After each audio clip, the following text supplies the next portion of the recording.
6월 21일 목요일 네트워크 뉴스입니다.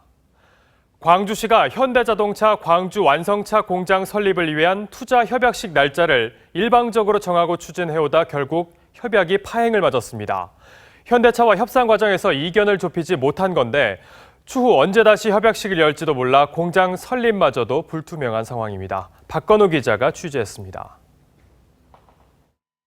지난 1일 현대자동차가 광주시에 제출한 투자 의향서입니다.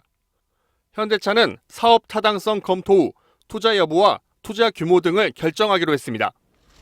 윤장현 광주시장은 곧바로 기자회견을 열어 연봉 4천만 원대 광주형 일자리 사업에 물꼬가 텄다고 알렸습니다.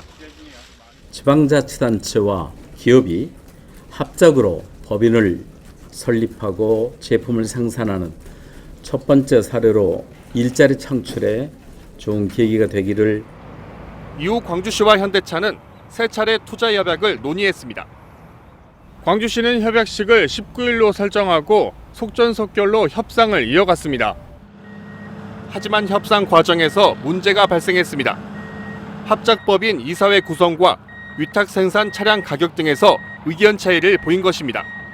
결국 정해진 날짜에 협상을 마무리하지 못하고 협약식은 무기한 연기됐습니다.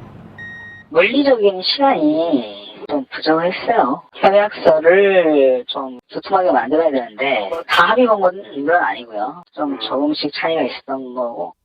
현대차 노조마저 이틀 전 사측이 협약서에 사인하면 단체 협약 위반으로 고소 고발하겠다며 반발했습니다. 현대차 측은 당초 협약식 날짜를 광주시와 논의한 적도 없었다며 노조 반발로 협약식을 연기한 것은 아니라고 밝혔습니다. 현대차는 협상에 실패하면 광주 완성차 공장 설립을 취소할 수도 있다고 밝혔습니다. TV조선 박건우입니다. 선사시대의 생활상에 남아있는 울산 반구대 암각화에서 공룡 발자국 화석이 추가 발견됐습니다. 1억 년 전인 백악기 시대 육식 공룡 발자국으로 확인됐습니다.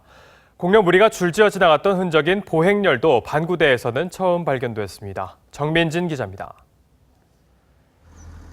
국보 제285인 울산 반구대 암각화입니다.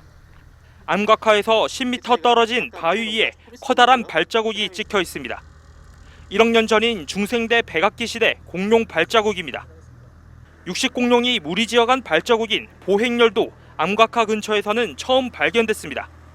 볼펜 크기만한 새끼 공룡 발자국도 보입니다. 바위 위에 뾰족한 발톱 자국까지 선명하게 남아 있습니다. 국립문화재연구소는 지난 3월부터 반구대 암각화 일대를 정밀 조사했습니다. 땅속 4m 아래에서 공룡 발자국 화석 30점이 나왔습니다. 30점 가운데 16점이 육식 공룡 발자국입니다. 5년 전 조사에서는 공룡 발자국 81점 가운데 육식 공룡 발자국은 2점이었습니다. 좁게는 울산 지역, 넓게는 한반도에 살았던 공룡과 그 당시에 그 환경이 어떻게 했는지에 대한 다양한 학술적 정보를. 국립문화재연구소는 공룡 발자국 화석이 강물에 침식되지 않도록 4m 두께로 흙을 다시 덮어 원상 보존하기로 했습니다. TV조선 정민진입니다. 국내에서 가장 큰 석탑인 익산 미륵사지 석탑이 20년에 걸친 수리 작업을 마치고 모습을 드러냈습니다. 국립문화재연구소는 지난 1998년 구조안전진단 결과 문제점을 발견해 원부재를 재사용하는 방식으로 석탑을 보수했습니다. 미륵사지 석탑은 외부 가설 시설물 철거와 주변 정비가 끝나면 오는 12월 일반에 공개됩니다. 인천지방해양수산청은 인천 내항에 정박 중 불이 난 파나마 국적 자동차 운반선에 실려있던 중고차 일부를 수출한다고 밝혔습니다. 중고차 2,438대 가운데 피해를 보지 않은 978대를 오늘부터 부두로 빼내 오는 24일 리비아로 수출할 계획입니다.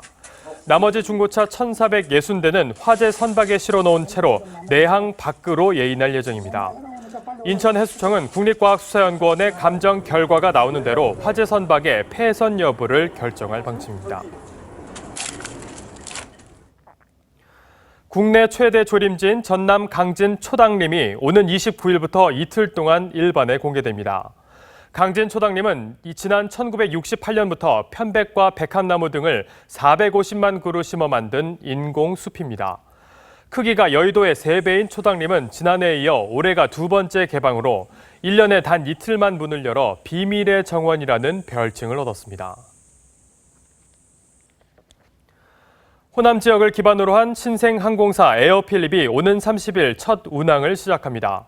에어필립은 광주와 김포 구간을 매일 3차례씩 운항합니다. 에어필립은 인천과 김포, 울릉도 등으로 국내 운항 노선을 늘려갈 예정입니다. 올해 말부터는 무안과 일본 노선도 운항을 시작할 계획입니다. 네, 오늘 네트워크 뉴스는 여기까지입니다. 시청해주신 여러분 고맙습니다.